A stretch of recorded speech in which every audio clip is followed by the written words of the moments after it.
ये हमारी भाषा हिंदी है जो जोड़ती है, हमारी संस्कृति हमें जोड़ती है। और हम कहीं इन जैसे लोग नहीं है जो अपमानित करते हैं। हमारे साथी बैठे होंगे, बताओ महाराष्ट्र के लोग हमारे यहाँ हैं, हम उनका सम्मान करते हैं कि नहीं करते हैं? बताओ। उत्तर प्रदेश में अगर कहीं भी किसी पद पे बैठे हैं, बड़े बड़े पद पे भी बैठे हैं, उनका भी सम्मान करते हैं। अभी कुछ दिन पहले हम गवर्नर साहब से मिलने गए और अचानक बात होने लगी तो हमने कहा कि मुंबई और महाराष्ट्र में तो भेदभाव करते हैं, लेकिन हमारी उत्तर प्रदेश की जनता कभी भेदभाव नहीं करती है।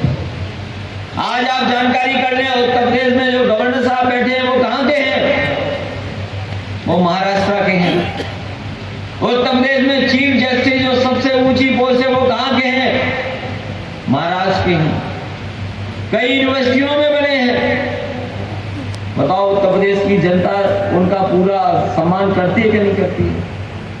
जब उत्तर प्रदेश की जनता संवैधानिक जगहों पर बैठने वालों का सम्मान करती है तो कम से कम महाराष्ट्र के 2-4 लोग जो ऐसे हैं जो माहौल बिगाड़ना चाहते हैं, उनकी भी जिम्मेदारी बनती है जो संवैधानिक पोस्ट पे हों, जो चुन करके जाए, उसका भी उन्हें पूरा का पूरा सम्मान करना चाहिए और हिंदी की भाषा का भी सम्मान करना चाहिए। अभी लोकसभा के चुनाव हुए, वो साथी जो कहते थे अच्छे दिन आएंगे, मैं पूछना चाहता हूं, बताओ 100 दिन में कितने अच्छे दिन आ गए? जो अच्छे दिन प्रचार कर करके सत्ता में पहुंच गए, जनता को बहका के पहुंच गए, बताओ एक भी काम ऐसा किया हो जिसमें जनता की मदद हो रही हो? ये वही लोग हैं जो कहते थे महंगाई कम कर देंगे, बेरोजगार को रोजगार दे देंगे, और ये वही ताकतें हैं जो कहते थे पाकिस्तान को हम 1 घंटे में सबक सिखा देंगे। ये वही लोग हैं जो कह रहे थे कि हम चीन को भी सुधार देंगे। अभी आपके आंख के सामने सब कुछ गुजर गया। बताओ चीन के राष्ट्रपति आए तो उनको खुश करने के लिए झूला कौन झूल रहा था? सबसे ज्यादा आगे कौन था खुशामद में?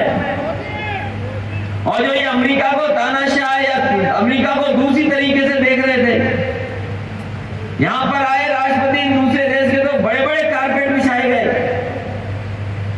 आज तो जमाना टीवी का है, जमाना सोशल मीडिया का है, जमाना ऐसा भी है कोई नहीं छिपा नहीं सकते आप।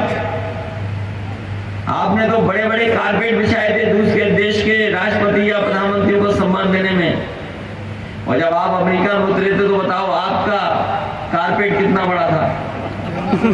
जिन्होंने तस्वीर देखी होगी वो जानते होंगे, दरवाजे के आगे जो डोरमेट लगती उससे बड़ा कारपेट नहीं था वहां। देश को कहां ले जाना है, किस दिशा में ले जाना है, याद रखना। मैंने उत्तर प्रदेश में भी कहा, ये भारतीय जनता पार्टी के लोग बहुत चालू लोग हैं, इनसे ज्यादा चालू कोई नहीं है। और सही मायने में हिसाब किताब लगाओगे तो कांग्रेस भी कम चालू नहीं है, दोनों एक सी हैं पार्टियां। अगर बीजेपी चालू है तो कांग्रेस भी कम नहीं है। आज जो देश की स्थिति है और खासकर आप लोगों की, आजादी के इतने सालों के बाद भी वो उसकी जिम्मेदार कांग्रेस पार्टी है।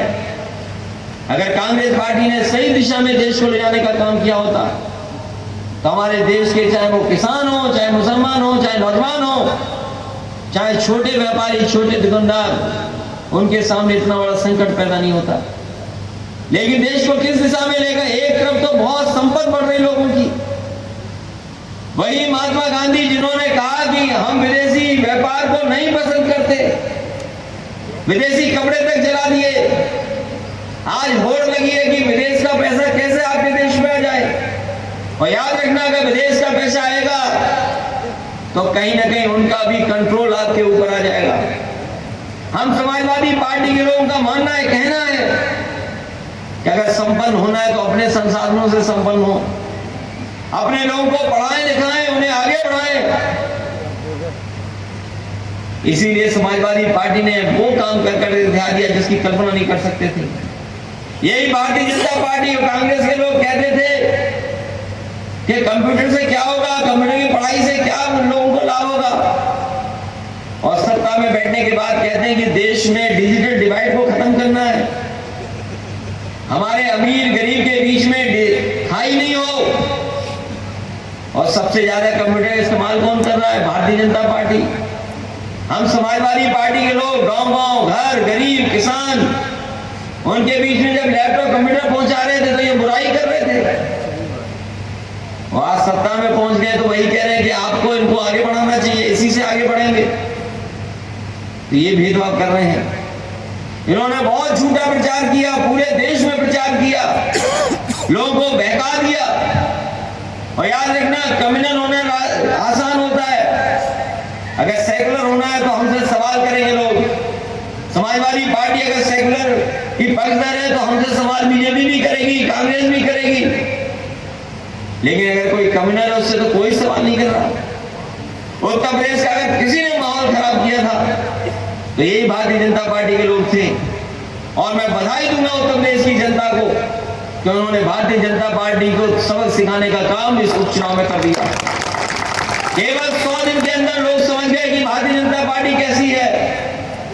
इन्होंने बजट भी पेश किया, बजट में कुछ नहीं है किसी के लिए। जो देश का बजट बना, मैं पूछना चाहता हूं उसमें गरीब और किसान के लिए क्या मिला है? आज कह रही भारतीय जनता पार्टी के महाराष्ट्र का कर्ज उतारना है। मैं पूछना चाहता हूं इतने किसानों ने आत्महत्या कहीं नहीं की होगी जितनी महाराष्ट्र में किसानों ने आत्महत्या की है। किसानों ने आत्महत्या कर दी।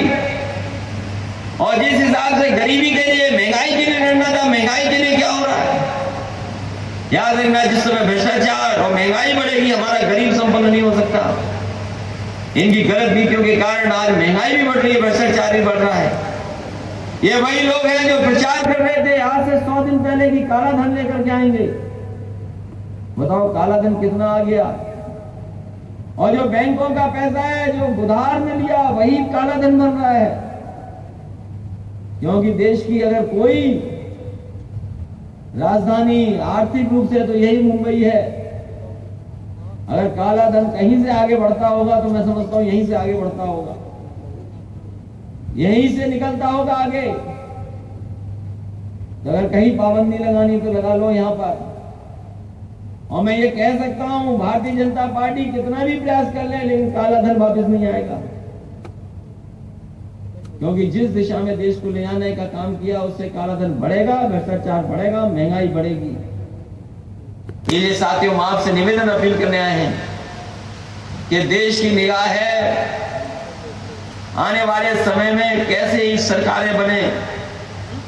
और जहां तक मुंबई और महाराष्ट्र का सवाल है, समाजवादी लोग आवाज बनकर के, आपकी आवाज बनकर के विधानसभा में खड़ा होना चाहते हैं। अबू आसिम आजमी कहीं भी रहे होंगे, चाहे राज्यसभा में और चाहे विधानसभा में, आपके लिए लड़ाई लड़ने का काम किया है। आपके लिए कितना भी जोखिम उठाना पड़ा होगा, इन्होंने जोखिम उठाने का भी काम किया है। जहां अभी लोकसभा का चुनाव खत्म हुआ, कई बार लोग मजाक भी कर देते हैं कि कोई नहीं जीत पाया समाजवादी पार्टी में, केवल परिवार जीत पाया है। आप देश की सब राजनीतिक दल उठा लेना, सबसे ज्यादा नौजवान अगर किसी दल में है तो समाजवादी पार्टी में है। आप विधायकों की संख्या उठा लेना, विधायक कोई है नौजवान तो सबसे ज्यादा समाजवादी पार्टी में है। लोकसभा में भी जितने जीते हैं सबसे ज्यादा समाजवादी पार्टी में नौजवानों की संख्या ज्यादा है। इसलिए एक नौजवान प्रत्याशी आपके बीच में आया है, फरहान आजमी। इस फरहान आजमी को निराश मत करना नौजवान साथियों। फरहान आजमी आपके बीच में पहले भी लड़े हैं चुनाव और बहुत वोट मिला। साजिश नहीं होती, षड्यंत्र नहीं होता तो ये विधानसभा में पहुंच गए होते। इसलिए इस चुनाव में, जहां विधानसभा का चुनाव होने जा रहा है, आपकी आवाज बन करके आपके लिए लड़ने का काम अगर कोई करेगा तो फरहान आजमी करेंगे। इसलिए हम चल करके आपके बीच में आए हैं। जहां तक उत्तर प्रदेश का सवाल है, मैं ये कह सकता हूं कि उत्तर प्रदेश में तमाम वो फैसले समाजवादी सरकार ने लिए हैं जो तमाम प्रदेश की सरकार ने ले नहीं सकती।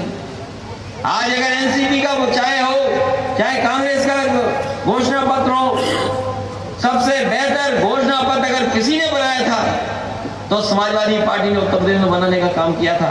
और सरकार बनने के बाद हम लोगों ने घोषणा पत्र पर लागू करने का भी काम किया। जहां तक हमारे अल्पसंख्यक मुस्लिम भाई हैं, देश में किसी सरकार ने विकास योजनाओं में 20% नहीं मदद की होगी। उत्तर प्रदेश की सरकार अपनी तमाम योजनाओं में, लाभकारी योजनाओं में 20% का भी सहयोग करी मदद करने का काम करना है। इस रास्ते में हम लोग ले जाना चाहते हैं जहां आपको भी बराबर का हक मिले, बराबर का सम्मान मिले, और देश खुशहाल तभी होगा, हमारा समाज तभी तरक्की करेगा जब हम हिंदू और मुसलमान को एक नजर से देखें, उन्हें बराबर का हक दिलाने का काम करें। और बराबर का हक अगर कोई दे सकता है तो वो समाजवादी पार्टी दे सकती है।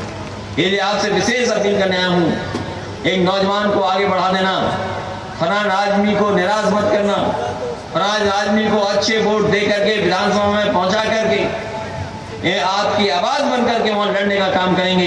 यही हम निवेदन, यही अपील आपसे करना है। मुझे पूरा भरोसा है कि 15 तारीख को जब मतदान पड़ेगा तो साइकिल चुनाव चिन्ह पर और फलान आदमी को विधानसभा में आप पहुंचाने का काम करेंगे। आपका बहुत बहुत धन्यवाद और बहुत बहुत आभार व्यक्त करता हूं।